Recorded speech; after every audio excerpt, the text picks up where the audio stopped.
Nik esango nuke alderdi jeltzalearen lana, herriaren alde, 35 urte hauetan oso garrantzitsu izan dela. Ikusi besterik ez dago, Tolosa nola zegoen orain dela 30 urte, eta gaur nola dagoen. Zeinetako mailarataraino, bai soziala, bai ekonomikoa, da bai politikoa, iritsi den herri hau.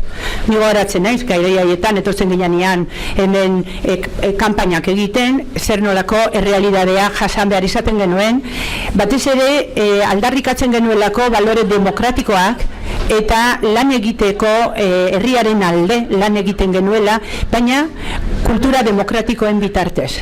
Argi dagoena da, kultura demokratiko hori orain kaleratu egin dela, beste batzuen eskutik behintzat hori izaten ari dira, baina inork ez digu kenduko, inoiz, herri honen alde egin dugun lana, ez bakarrik Tolosa udaletxe mailan, baita ere Gipuzkoa mailan, baita ere Euskal Herri mailan eta Madriden.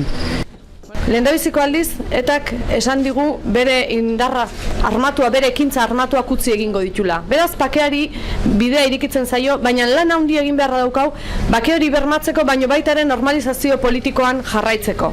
Ze batak ez du bestea zuzenean ekartzen, ez badegu guk horren alde lan egiten. Beraz, bilan dauzkogu, bakea finkatu eta normalizazio politikoariekin, eta batzuei eta bestei aitzakiak bukatu egin zaizkie.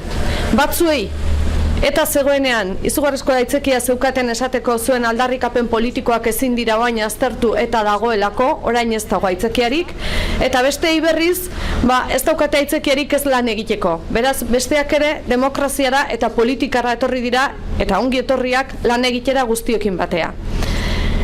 Baina dudari gabe legealdi hau izango da krisiaren legealdia. Beraz, izugarrizko arriskua daukau, nolabait Estatu Espainiarra sartzen baldin bada horrelako lekuan, Grezia eta Italia dauden lekuan eta seguru nago ez dagoela oso urruti, Euskadiri zer eragin egin diezaioken.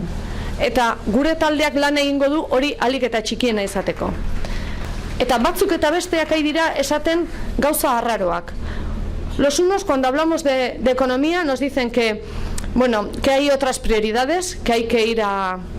no sé muy bien a qué, a defender los intereses de Euskadi porque toca ahora. Resulta que nosotros llevamos defendiéndolos desde siempre, y desde luego desde la llegada de la democracia estamos aquí.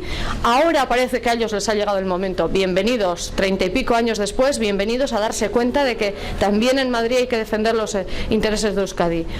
Y los otros nos dicen que ahora no toca hablar de política porque toca hablar de crisis.